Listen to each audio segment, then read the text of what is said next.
Thank you, Mr. Steve Kinion, Director of Captive Insurance for Delaware, for joining me again. And I'd like to ask you just a couple of questions. One, how is captive formations and captive activity going? Because I saw you last October in Chicago at Captive Live, and you were excited about the future. You thought you'd see growth. And then two, if you would talk about the employee benefits and life and disability application areas, both cautions and concerns, and also opportunities that you're seeing in the marketplace.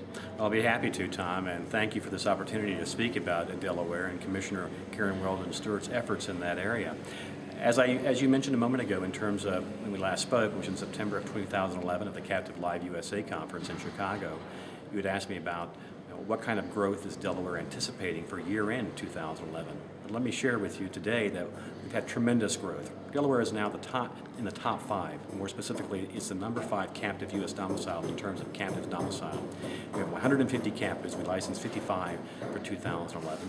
We have 169 series business units and 11 protected cells for a total of over 300 risk-bearing entities that we now regulate. Commissioner Stewart, her vision in terms of building a captive industry in Delaware, a platform that she ran on for her campaign, is now certainly coming to fruition. So thanks. I mean, we've seen great growth, and we're still going to carry that banner forward for 2012.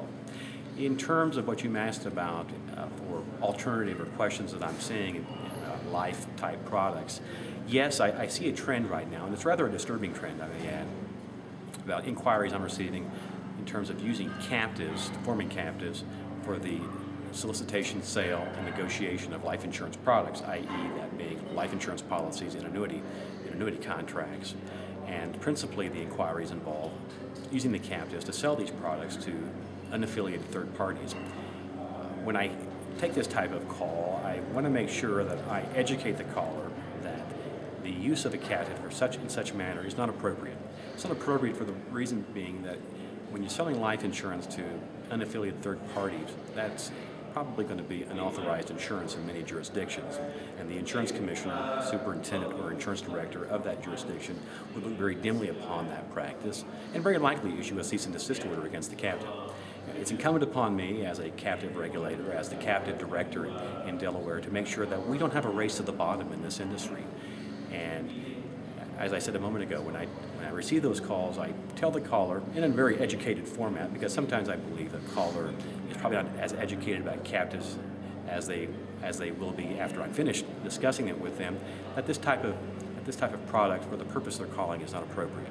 Now, on the other hand, Tom, I don't want to get your viewers confused with using captive insurance for employee benefit programs wherein an employer is providing benefits for their employees, and some of those benefits may be life-type products. That is okay. I mean, we do see employee benefit programs using captives. We've had that now probably the last 11, 12 years, albeit though we've had about 27 captives formed for that purpose in terms of obtaining a Department of Labor exemption or appropriate transaction letter. But that's fine. As a matter of fact, that type of practice, I would say, is encouraged because it's an innovative way to use captive insurance in respect to providing a good quality employee benefit program, not just for the current employees of a particular employer, but also for the retirees of an employer.